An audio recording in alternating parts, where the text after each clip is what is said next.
Okay, Chad, well, we got your watch here and ready to start taking it apart to start the process. Good. All right. So we have already self-removed the winding elements. So we're gonna go ahead and do some things while we can inside of the case.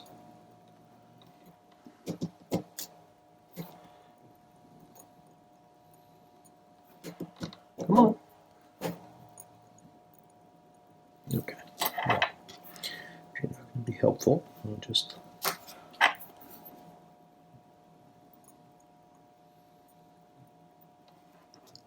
There we go. Okay. Right.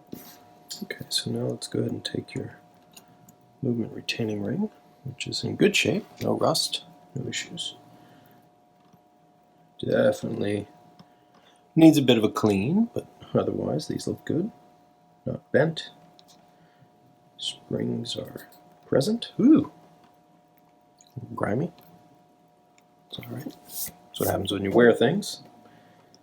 But that's alright, we'll get that cleaned up, all that good gunky stuff.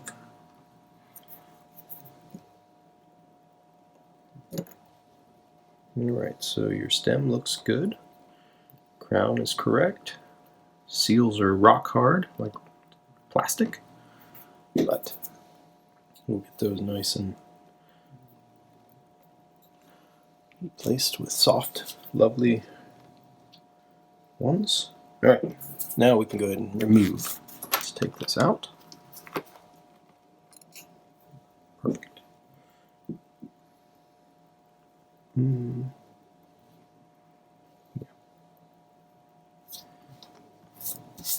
Okay, we'll deal with your case in a bit. Let's get your stem back in.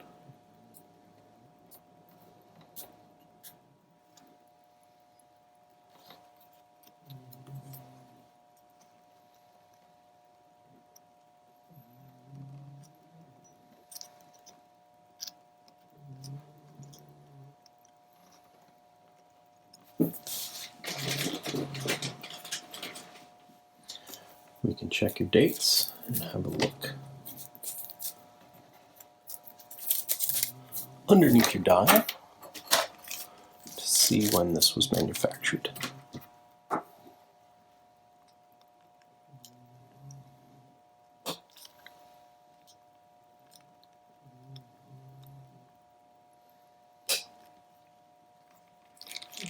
Alright, minute hand. Those could use a little cleaning.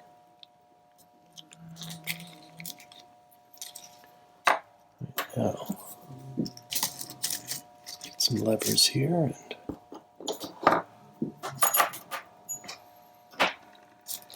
move your minute recording hand.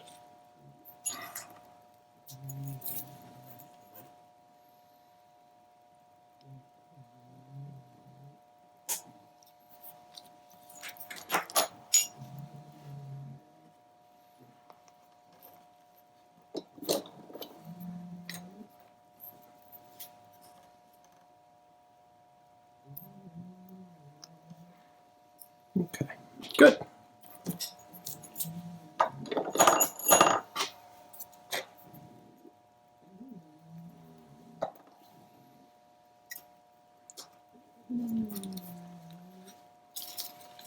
So now we can have a good look underneath your dial.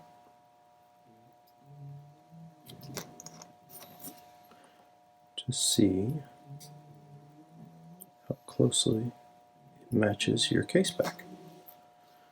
3.5, and your case back is, I think, 3.5. So that's amazing. That's great. Perfect. That's exactly how we like to see them. Close.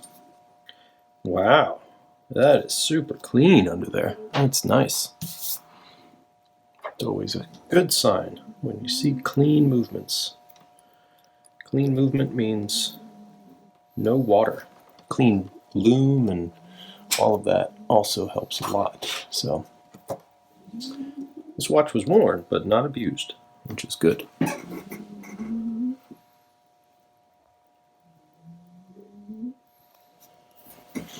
All right, let's continue our process here.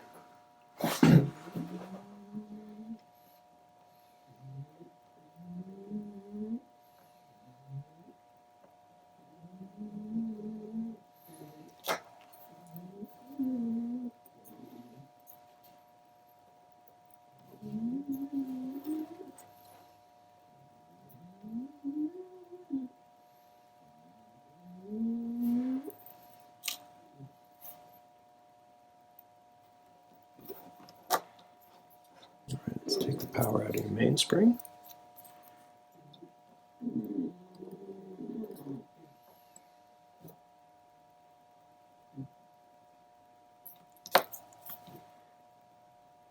Big hair. Okay. Well, those screws are tight. What happened with your winding assembly? It's always confusing to me, the history of these objects, how people use them, how long they use them, under what conditions. That's a little sticky. It should not be stuck. Close look at that. Sorry for the dog noises in the background, if you can hear them. Ooh, well that is loose. I wonder if the person who owned this was a jackhammer operator or a motorcycle rider, both being situations that have vibration. I don't know.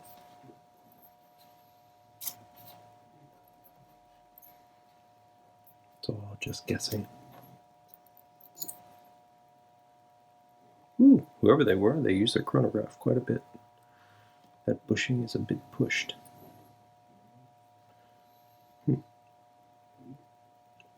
Doesn't really hurt much. It's just one of those things that is indicative of wear.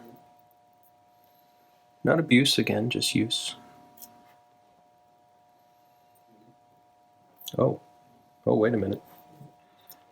That's definitely broken. Okay, so you've got a broken pivot. I have not seen that.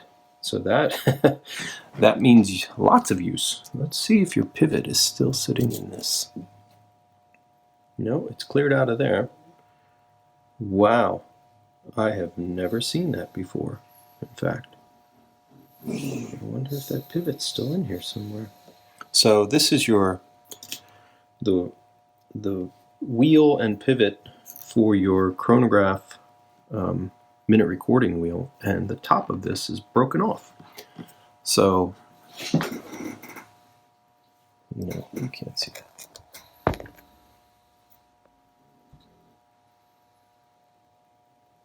That should have a spiky bit pointing out. So this will come home, and you'll get another one. That is garbage.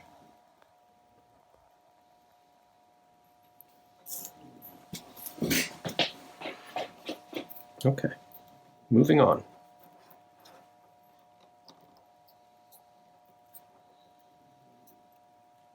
Here's your spring for your operating levers. Here's your spring for your hammer.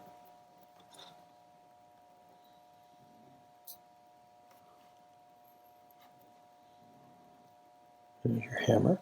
That's the reset for your chronograph.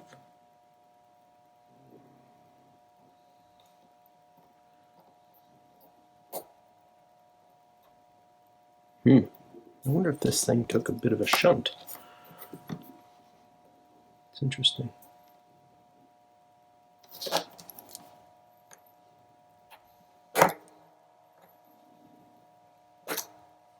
Come on.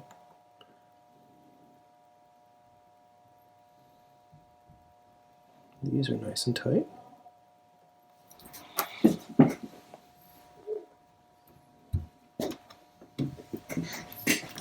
Okay, let's continue. Nice and tight here.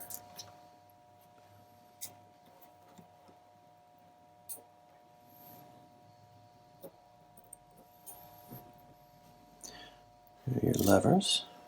Take those off. Very good. Let's take off your plate, lubrication.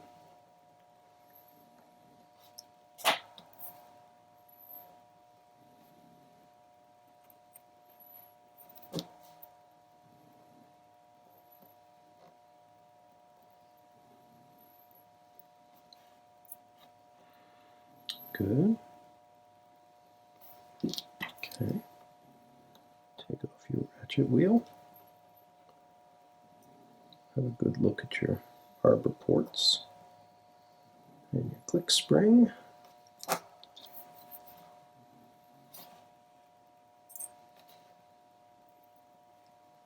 A little bit of S2 has come out. It's not unexpected.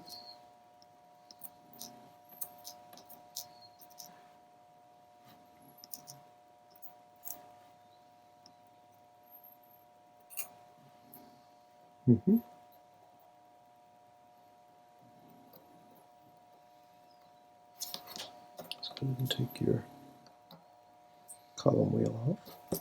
I'm going to use a larger screwdriver.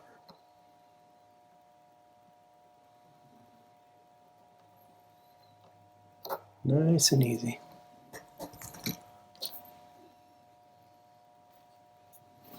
Okay, make sure we keep everything intact. There's a bushing under here that needs to not fly away.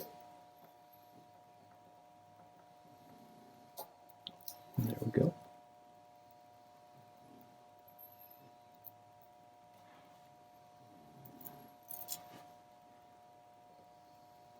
Very good.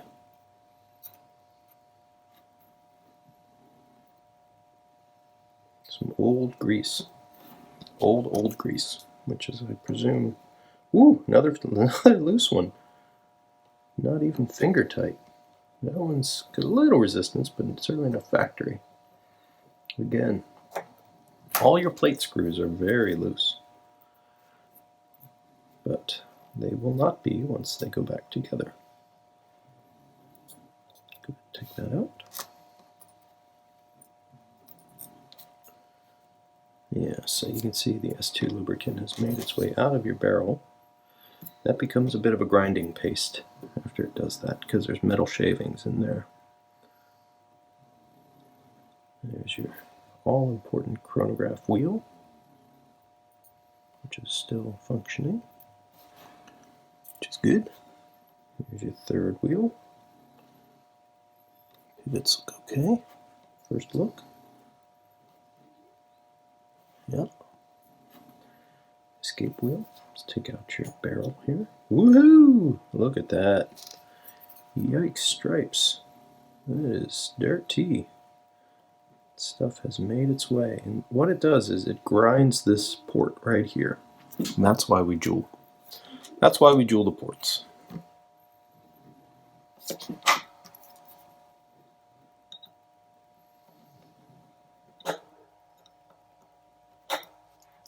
Alright. Come on. And there we go. That's your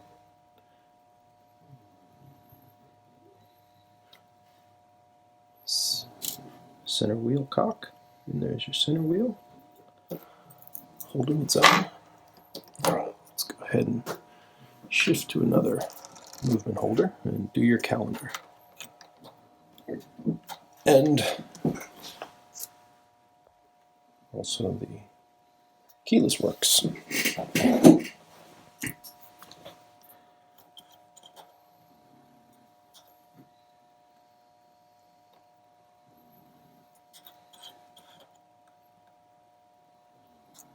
Your Seiko.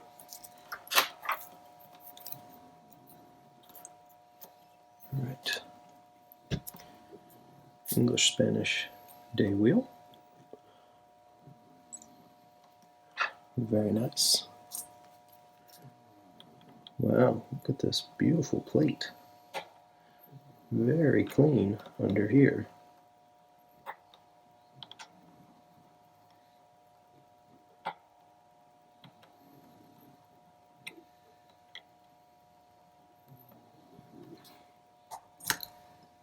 Okay.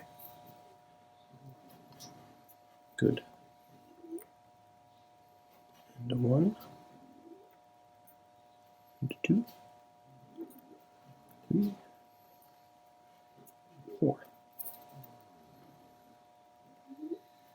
And plate off.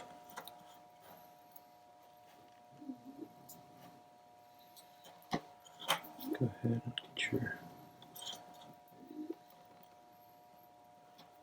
date wheel off.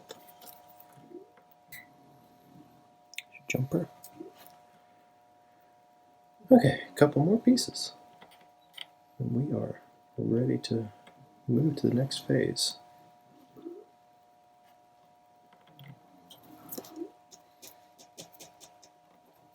Come on, die shop.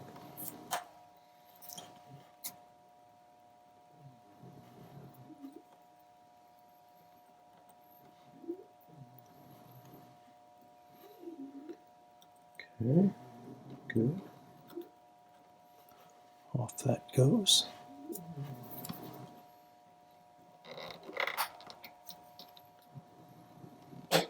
Cannon pinion comes off. Out goes your 4th wheel.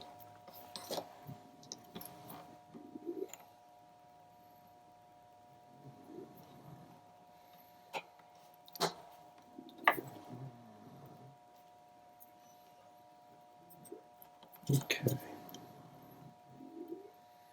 There we go. Date corrector.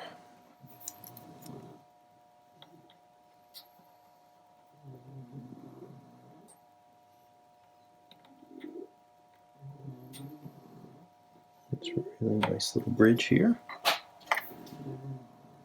which holds your minute wheel in place.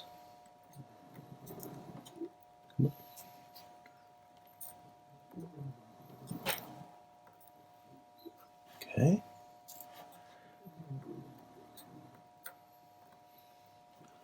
There's your intermediary wheel, minute wheel, and now 2 screws and a couple levers. 1, and there's 2.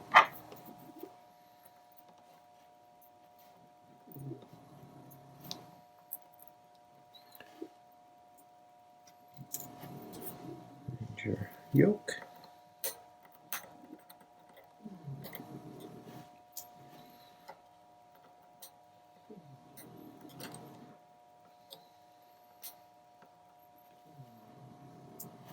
And your pinion.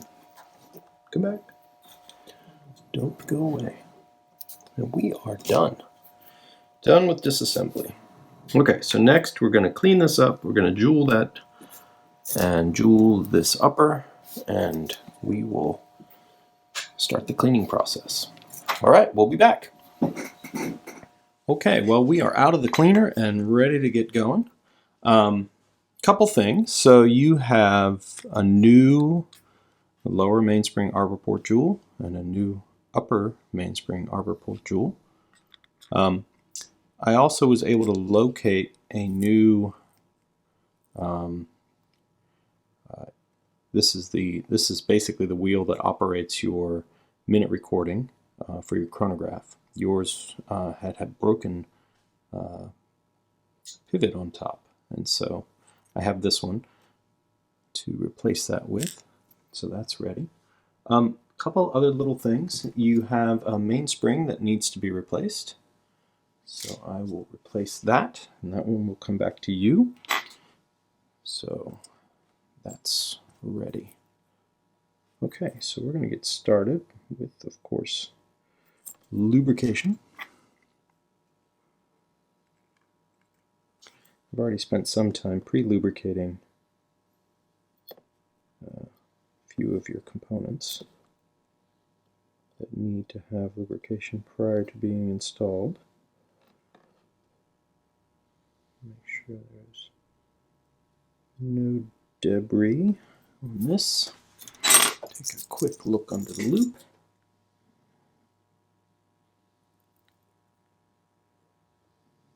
Certainly don't want to go back into the chronograph after you've assembled everything. So second looks are always preferred.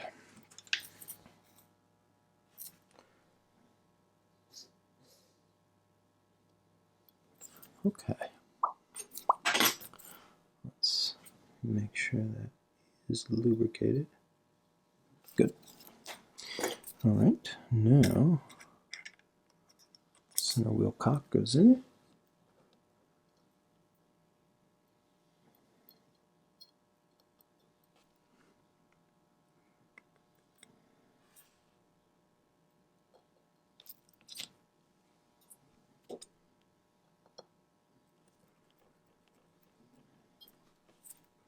Okay. Excellent. Here's your barrel with your new mainspring.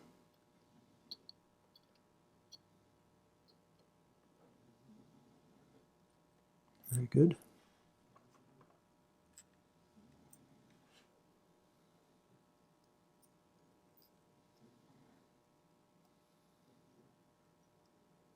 Third wheel.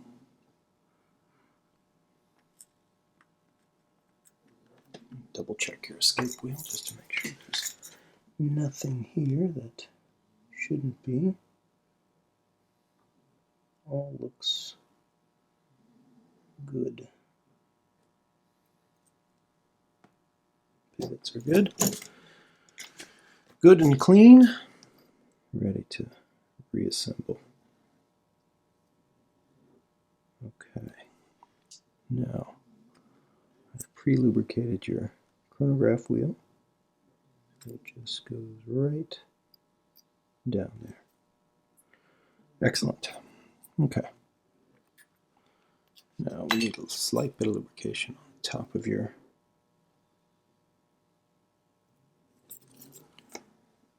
mainspring rubber.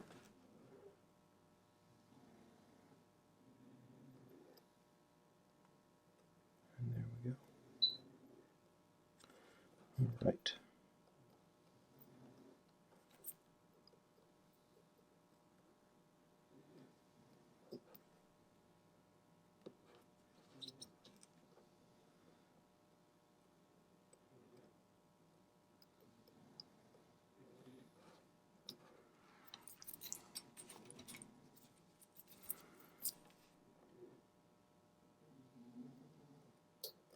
There we go. That's what we want to see.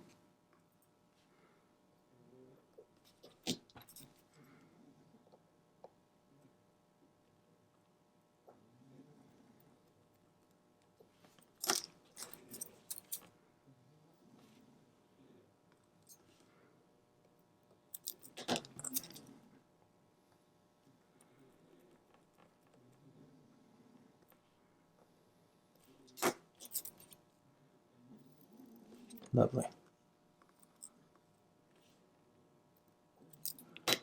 Okay.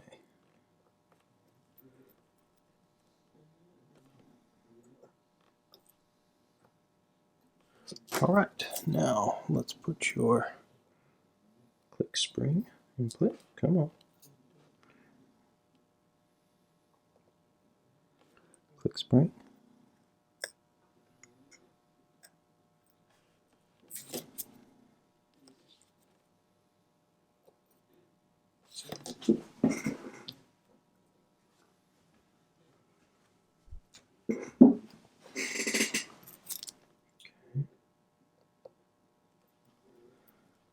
Good.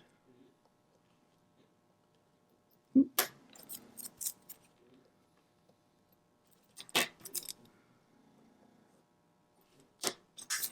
right, your ratchet wheel.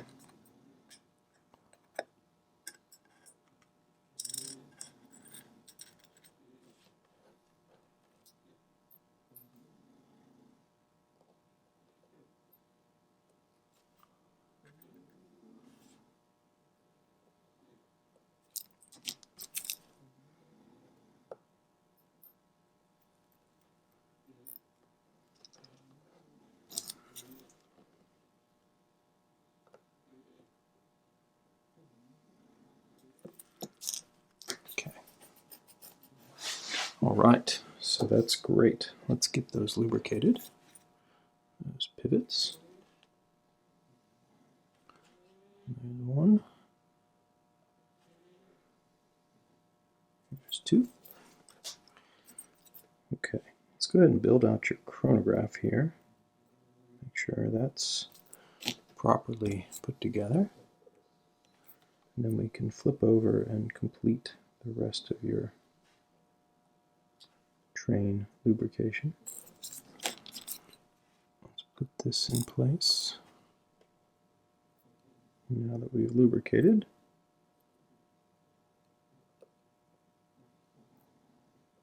oh, now come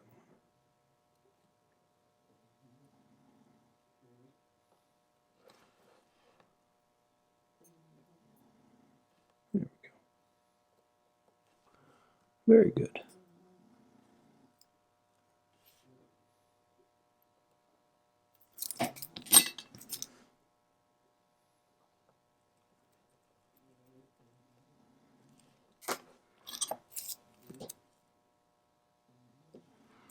Okay. Get your operating levers.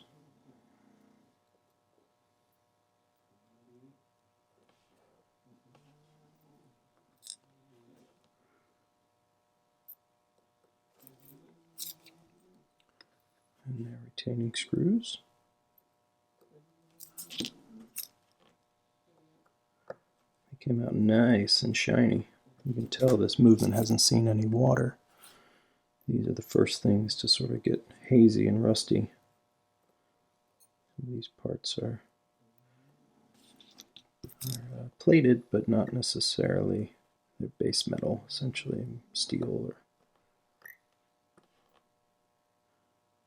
All right, that's good. Let's put a little tiny drop of lubrication here to handle that interaction. That's good. Okay, so now go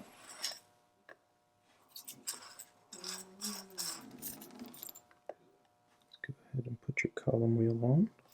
Put its bushing in place.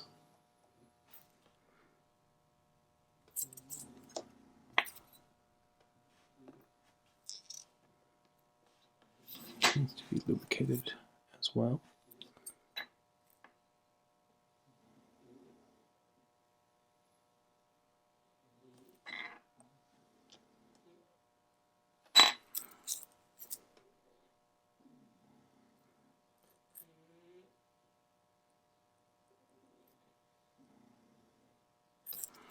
Okay.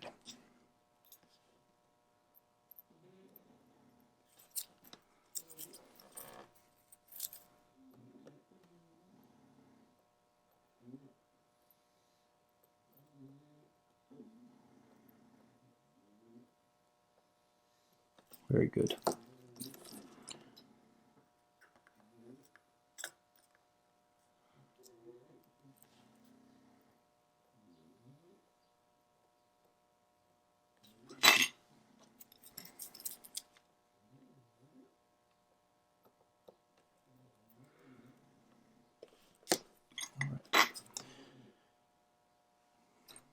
Put a little bit of heavy-duty grease here on the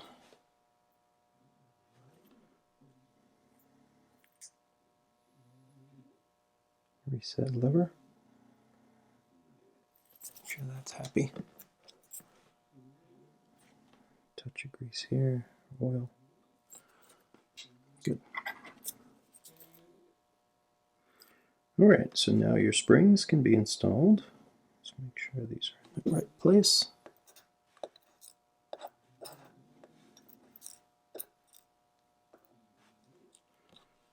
Right.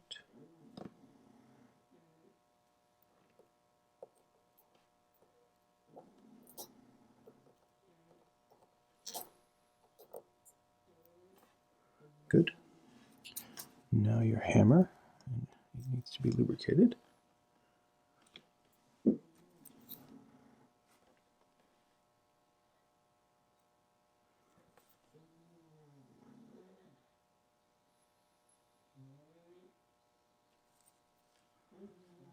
Okay. And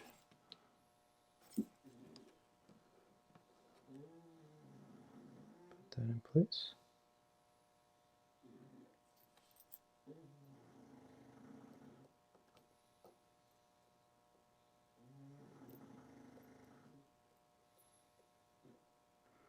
Good. Okay.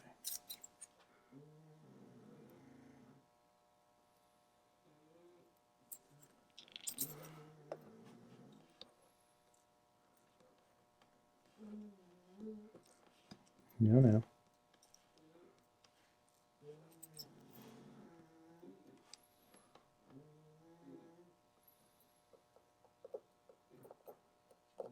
Okay, its spring goes on.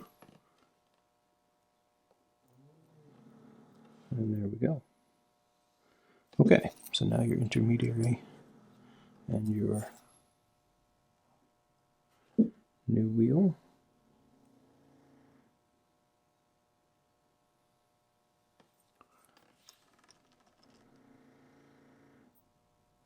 Sorry for the snoring, if you can hear that. My snoring companions are here, snoring, doing what they do best.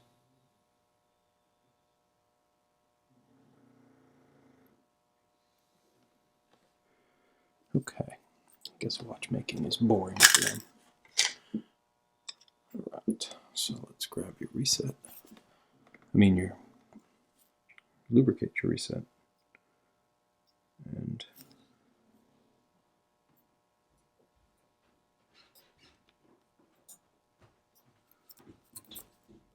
okay, I think that's it. Put your reset spring. And get a screw in. And we will tighten this down.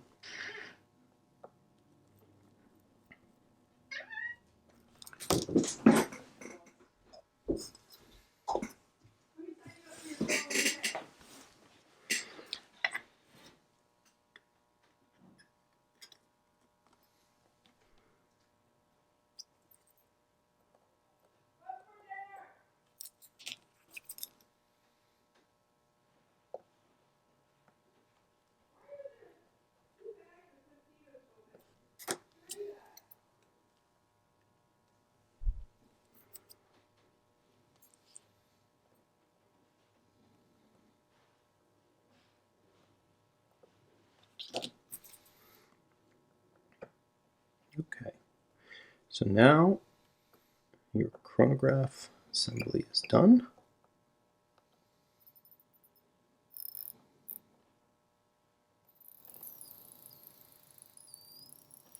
That looks pretty good. All right, a little bit of lubrication on this upper jewel before we flip. Good, and a little bit on your pivot for your minute recorder. All right, so now we can flip over, lubricate our other jewels, and install our jewels for the die shock, which have also been lubricated.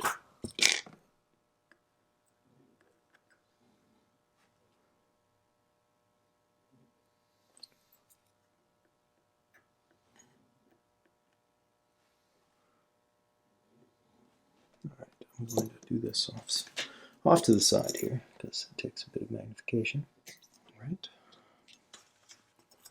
and now your jewels.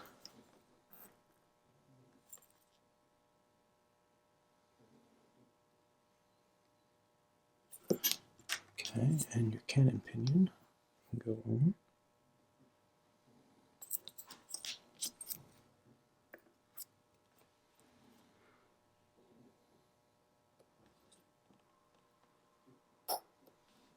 Great. Okay.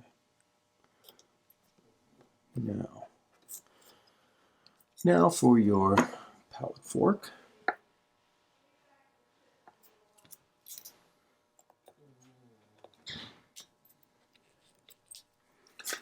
Pallet fork bridge goes on.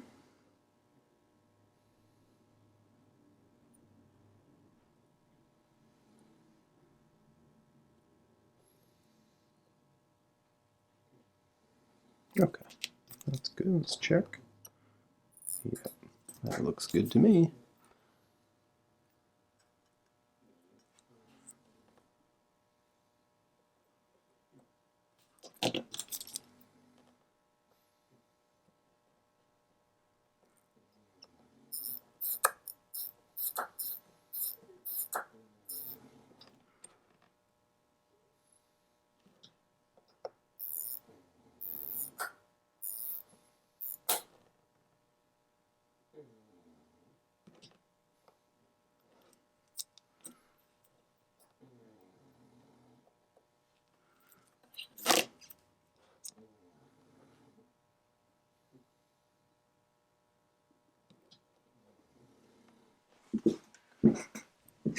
All right.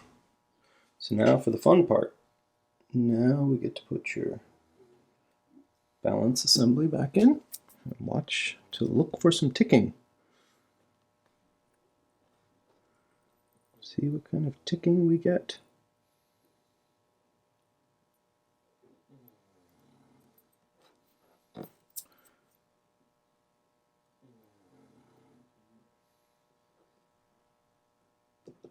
Ticking.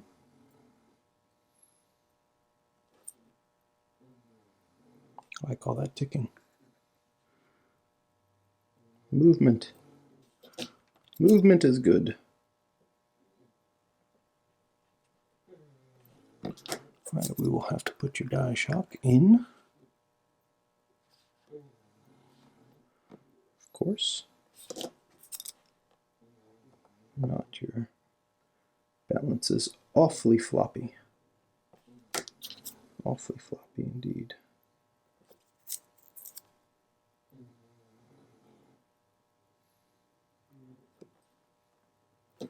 Okay, let's get that die shock placed.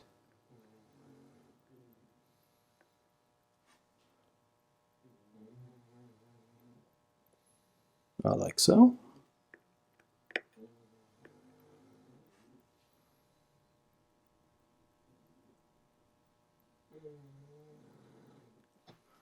Okay, be right back.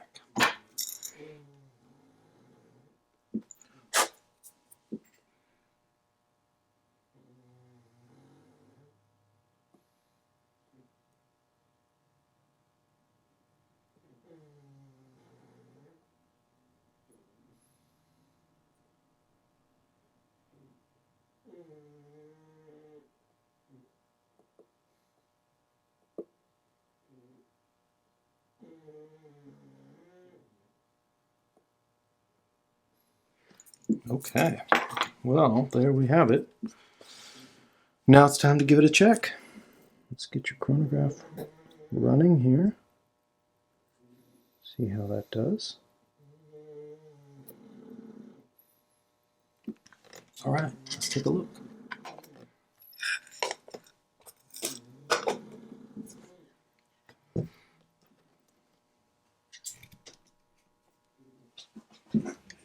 Okay, I would say we're on the right path. Definitely got a clean signal, which was a lot better than what we had before. So let's see here. We got a bunch of beat error and some amplitude. Some rate gain. So let's see if we go one way. How much will that change and in what direction? I think I went the wrong way. Yep, okay, let's go back. So what I'm doing now is removing the beat error by changing the relative length of the hairspring. I'm going to bring back some of that gain. Try to do this together. Okay. Come back just a bit more.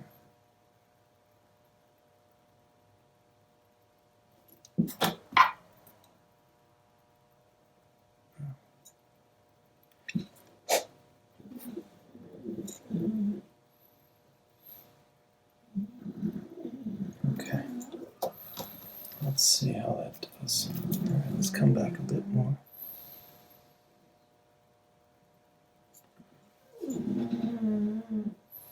That will pick out some of the beater. Alright, it's clean, clean. Take the rate down just a bit. Sort of do this incrementally, and hopefully that will make things good and proper.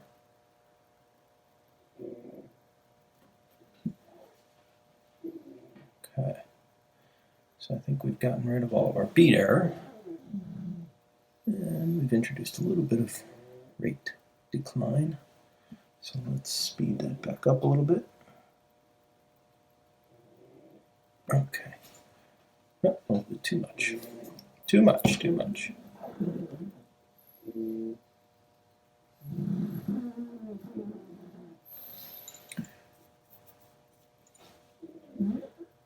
All right.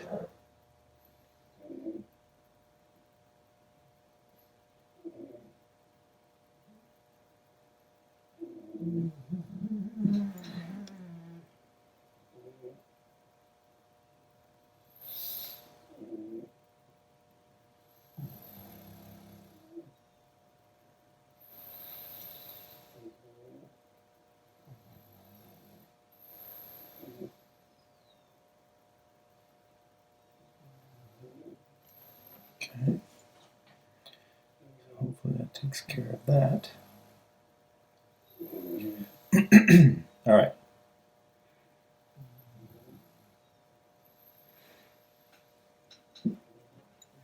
Let's let that settle for a bit, and then we'll see how it's doing.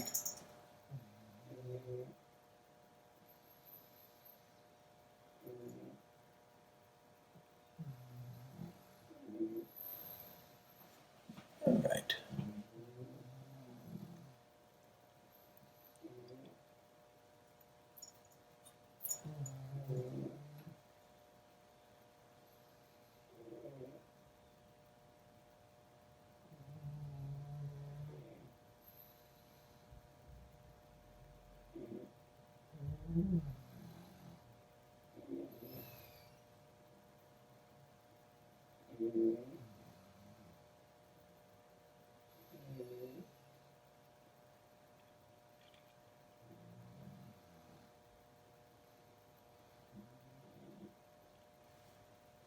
Okay. All right, I'm going to let this break in for a little while and see how we do. We'll be back. Okay, Chad. Well, we have gotten to a point now where we can start to put together the rest of your movement. Just to kind of give you a fill-in, because you don't see this part, I had to do a bit of just tweaking of your hairspring. Turns out that sometimes they're a bit out of flat, and if they're not completely flat, like if one part's up, what it can do is it can put a non-concentric sort of set of coils. So it's a bunch of coils, and if one part's up, it can actually dip another part of the coil down. You have to adjust it to get it really flat. Because if you don't, you got to imagine this thing is squeezing in and out. It sort of goes in, then it comes back out, goes in, comes back out. If it does that in a way where you get secondary vibrations, oscillations on top of the primary one, it can essentially be like a beat frequency almost, where you're getting resonances that aren't in the normal mode of the movement of the hairspring. When that happens, it actually interrupts its own motion. So this sort of squeeze in and out of the coiling of the spring, if there's another vibration on top of that, it can actually limit the ability of the hairspring to come in and out. And in doing so, that affects the long-term stability of the amplitude. Now, these are, tertiary concerns. The fact that it's running very well, and the long-term average, rate is proper, and it's keeping good time and all of that. It's more of a perfectionist sort of quest to find all the little nuances and get rid of them. That's sort of where I am at the moment, and I think what I've done is 99.9% there. There's no 100%. If a hairspring gets a little bit out, it's I'm just too much of a perfectionist, I guess. But in my mind, it should be right. And so as a consequence, I spend lots of time of my own making sure that it is.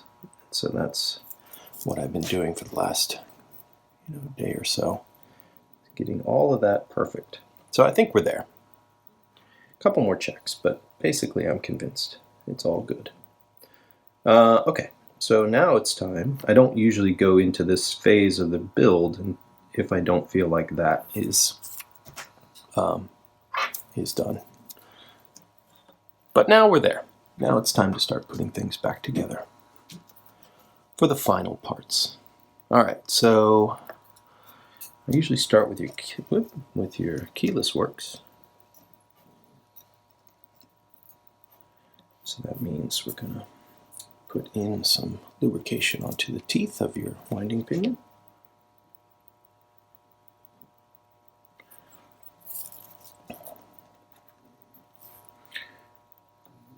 It's fun to think about the physics of spring oscillations and normal modes, and how all of those things can be interrupted by parasitic vibrations in a plane outside of the plane of the oscillation. Probably sounds like gibberish, but something I think about day to day.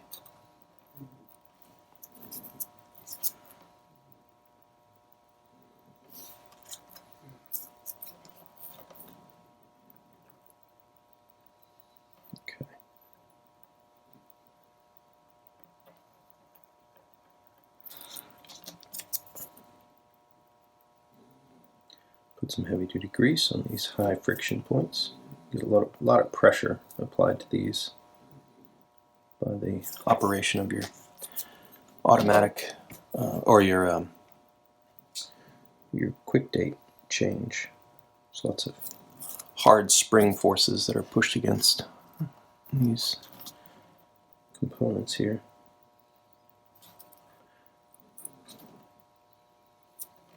Actually, I want to put a little drop of grease on here. There we go.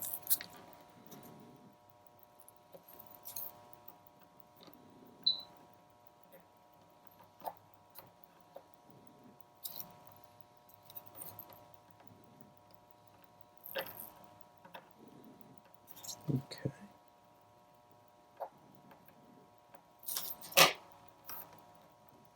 Good. Righto. It's pretty simple keyless works on these 6139s. They are essentially a no wind, very simple date set, time set. It's a really ingenious design, but the number of components is so small. It's literally 3 things. 3 pieces and 2 screws, which is pretty amazing.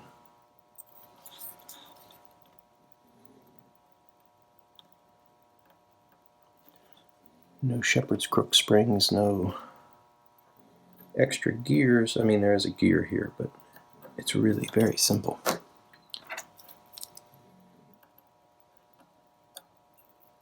It'd be nice if it was hand setting, or hand winding, but it's not really what Seiko was looking for. They wanted an automatic, which was consistent with their watches of the time. Looks good. Okay, good deal. Let's put your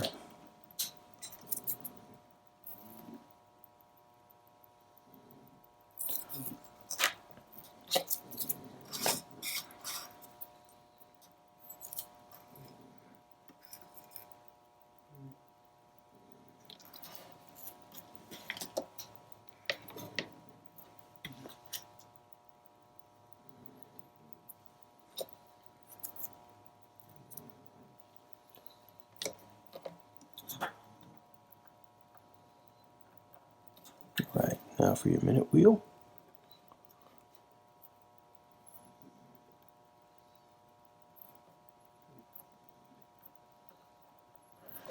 I love these gear reductions.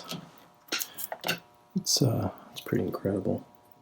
So all works without drawing too much power from the main running of the movement. Just sort of works through gear reduction. One of my favorite exhibits is at the MIT Museum. There's a gear reduction example where they've got a motor that's spinning quite fast, a few RPMs, and that's connected to a gear, which is connected to a gear, which is connected to a gear, etc., all reduced down. And then the last thing that the gear set is connected to through the reduction process is a solid block. And it's all within a small table space. And you can just see that, the last gear is going to make a revolution in about 100 million years. So they don't have to worry about anything being caught up by the fact that it's spinning at one end and solidly mounted to the table at the other end. It's amazing. The power of reduction.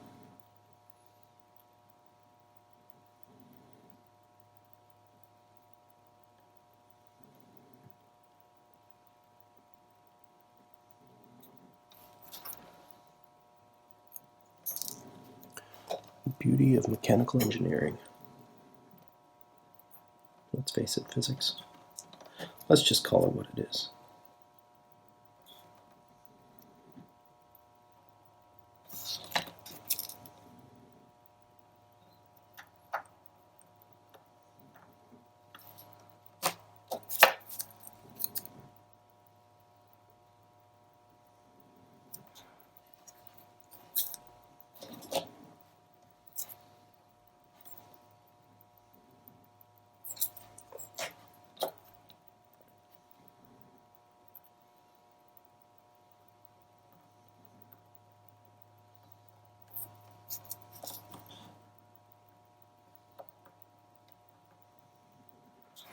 Okay.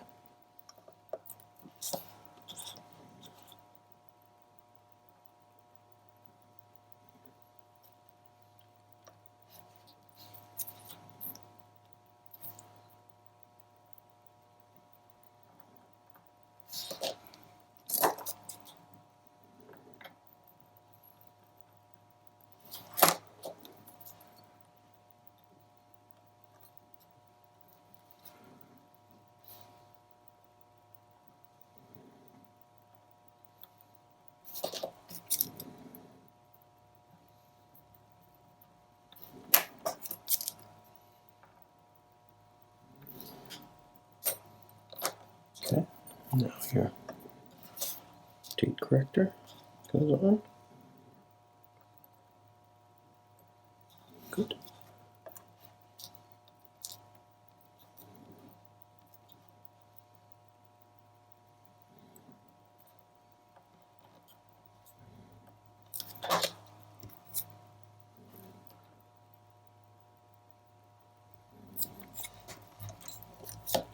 Okay, now for your,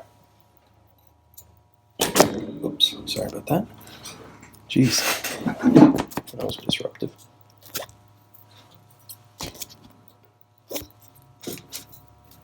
Good, back to previously scheduled programming.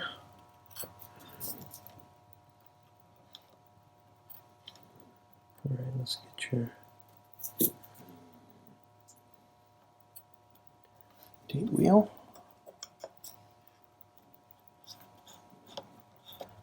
And this plate, which holds everybody down.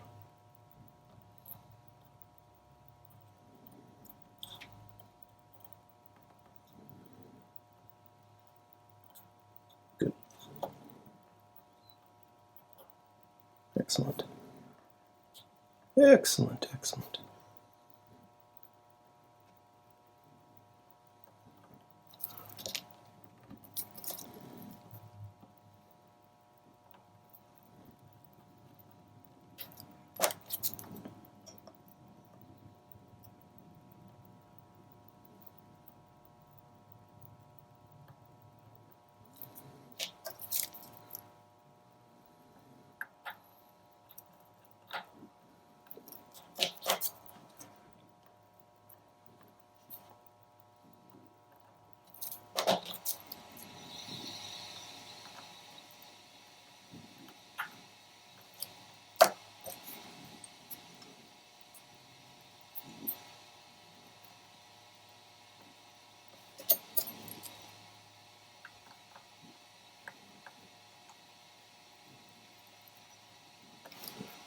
All right, let's go and put your day disc on.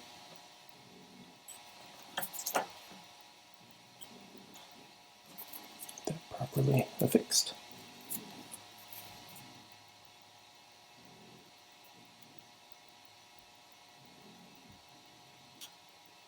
Okay.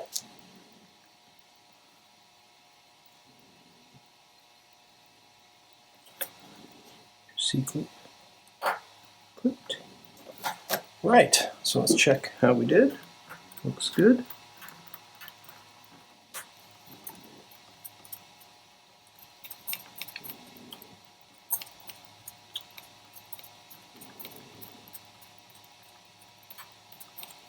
All right, looks good to me. Okay, so next stop is dial in hands and we will start reassembling. All right, I'll be back. Okay, Chad, we're here at the end. Got everything ready to go back together. So now it's just a matter of putting the final pieces on. Sure. Induction wheel.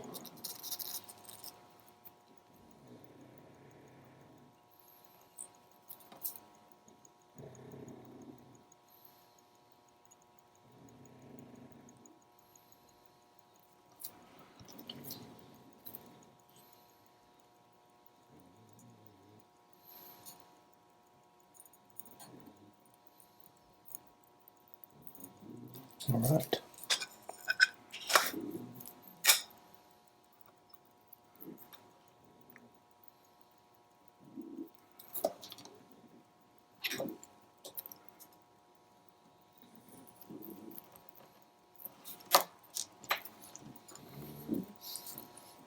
Oh, no. That's the way we started this.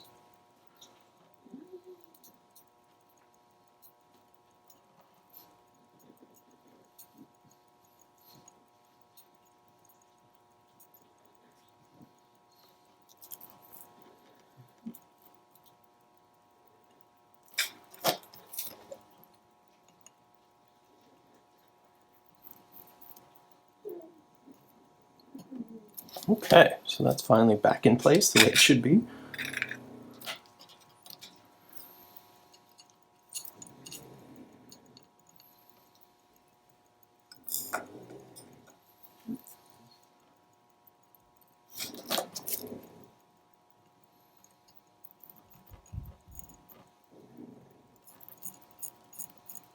Good. All right. Now what we have to do is we have to put on your tacky ring so that it is aligned. So I always wait till the end in order to get that in place. That way I know that it is completely straight with regards to your handset. Alright, so let's get your case back on, and then we can go ahead and snap your outer ring, which is actually the bezel for the glass, as well as the tacky ring. Make sure that that's in place.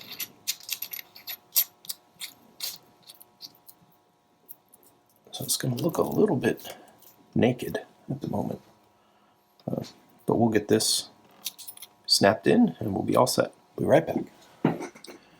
Okay, well, Chad, we have reached the end here of your restoration process, and I think that this just came out beautifully. I was able to do a few things, so let me point out what we did. Just a little cosmetics. We were able to get your make sure that focuses well. Come on. So your hands, that they were just a little bit hazy, and I was able to clean those up so where the reflections are much more uniform. You've got a tiny bit of damage here at your on your minute hand, just right at the tip. You probably can't even see that, but there's just a little bit of loss of the shine. But overall, your lume is just perfect. It's a great looking watch. You know, it really just came out beautifully. That sunburst 73 dial is just so nice. I love this little bit of patina here. This definitely saw some sun, you know, it saw some use. You got a little bit of fade to your inner rotating ring, but I think it just adds to the character of the watch. It's just so nice. So that's the watch. Let's zoom out a little bit here. I put in a new mainspring. This is your old one. I just wasn't happy with the look of this. It had a bit of a, it's cupped here at the end, and this loop here isn't quite as strong as I'd hope it would be. So that's going to come back to you. A couple other things here. You've got a new replacement minute recording wheel. This was missing its pivot, as we had talked about. I'm not sure if that had anything to do with what we saw with regards to the way things were when it came. It had some loose screws, and you know, some of the pieces were flopping about. But that's supposed to have a pointy end on it right there, and that's missing. So that'll come back. Just the rest is, you know, gaskets and seals and things. This is your bushing that we replaced with a new jewel. So that's in the upper mainspring arbor port. That was a metal bushing, which is now nicely replaced with a jewel. Otherwise, that's it. That's the watch. Your bracelet is over here, or your strap is over here. I'm going to go ahead and put that back on so we can return your watch. Yeah, I hope you get a lot of fun and use out of this. It's a beautiful, beautiful piece. I really like these. These are so cool. The Pogue style chronograph. Your chronograph features are all working just as they should. Let's go over your time turnover, your date. There we go. And the day. So that's working just as it should. Go back to this time. Your quick date and day work again just as they should. So everything is functional. We're going to wait for the chronograph to click over. Take these old finger cuts off here. There we go. So we'll let that click, and we'll do a reset. Now, I always give this advice, and you know, maybe it's just me being overly touchy, but I really think it's important to reset the chronograph. You can run it all you want, and if you need to start, stop, whatever you need to do, that's fine. Start and stop is fine. You can do that anywhere. But reset, I always try and tell people, okay, so let's say you were timing something and you got it to here, and you wanted to put it back to vertical.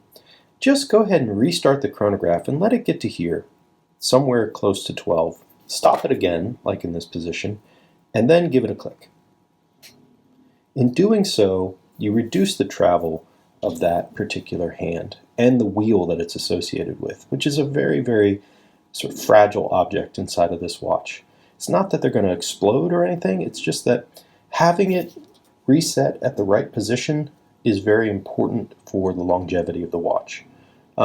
You know, there's a lot of violence that happens when you push this this hammer against that heart that's touching that wheel.